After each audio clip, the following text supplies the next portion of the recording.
Hello friends, welcome to my YouTube channel Rajveer education academy.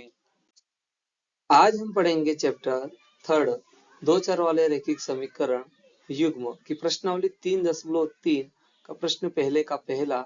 तो हमारे पास प्रश्न है, विलोपन विधि का प्रयोग करके निम्न समीकरण युग्म को हल कीजिए। मेरे पास समीकरण है x प्लस वाई बराबर 5 और दूसरा समीकरण है 2x माइनस 3y बराबर 4।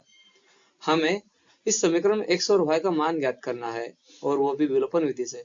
पुस्तक में यह प्रश्न विलोपन विधि से भी दिया है और प्रतिस्थापन विधि से भी दिया है, लेकिन बोर्ड एग्जाम में या तो विलोपन विधि आएगी या तो प्रतिस्थापन विधि आएगी। तो हमें इसे विलोपन विधि से हल करना है। तो आइए इसे हम हल करते हैं। मेरे पास पहला समीकरण x प्लस वाई बराबर 5, इसे हम समीकरण 1 नाम दे देंगे। और दूसरा समीकरण है हमारे पास 2x माइनस 3y बराबर 4, इसे हम समीकरण 2 नाम दे देंगे। हमें यहाँ पर x और y की मान ज्ञात करना है, वो भी विलोपन विधि से। तो विलोपन विधि में क्या होता है, हमें किसी भी एक वेरिएबल को, या तो x वेरिएबल हो या y वेरिएबल हो, दोनों में से किसी एक को कैंसिल करना होता है। और कैंसिल वेरिएबल कब होगा, जब दोनों वो इक्वल हो। तो यहाँ पर मेरा समीकरण 2 में 2x है, तो मुझे समीकरण 1 में भी यहाँ पर 2x लाना होगा, तभी यह कैंसिल होगा।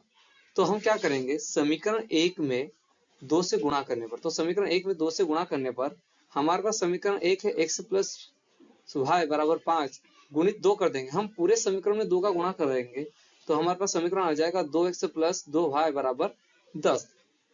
इसे हम समीकरण 3 नाम दे देंगे। अब हमारे पास समीकरण 2 में भी 2x है और समीकरण 3 में भी 2x है, ये इक्वल आ गया है, इसीलिए अब यह कैंसिल हो जाएगा। तो हम कर देंगे कि समीकरण 3 में से समीकरण 2 को घटाने पर हमारे पास समीकरण 3 है 2x प्लस 2y बराबर 10 और समीकरण 2 है 2x माइनस 3y बराबर 4।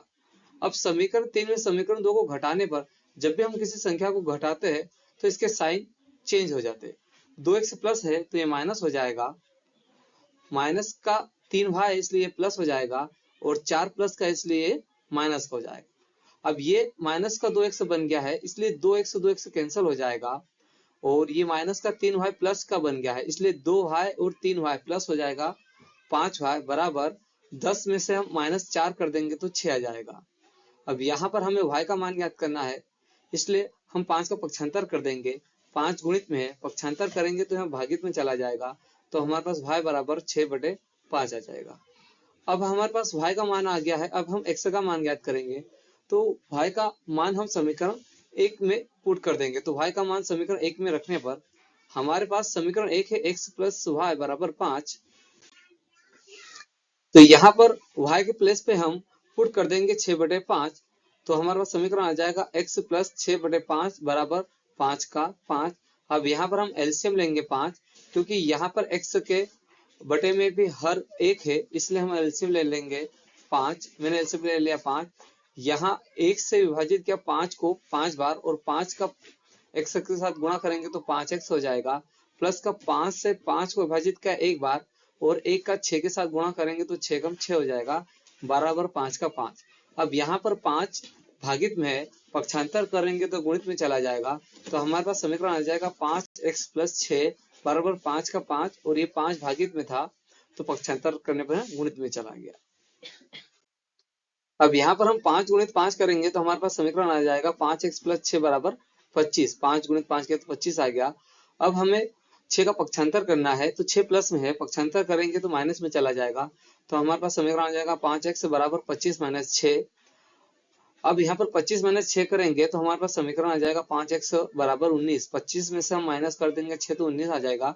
अब हमें x का मान ज्ञात करना है, इसलिए 5 का पक्षांतर करेंगे और 5 गुणित में पक्षांतर करने पर भागित में चला जाएगा, तो हमारे पास समीकरण आ जाएगा x बराबर 19/5। अतः हमारे पास x का मान आ गया 19/5 और y का मान आ गया 6/5। ये हमारा आंसर हो गया। आई होप कि यह वीडियो आपको पसंद आया होगा। यदि मेरा वीडियो आपको पसंद आया है तो प्लीज मेरे वीडियो को लाइक करें, सब्सक्राइब करें और शेयर करें।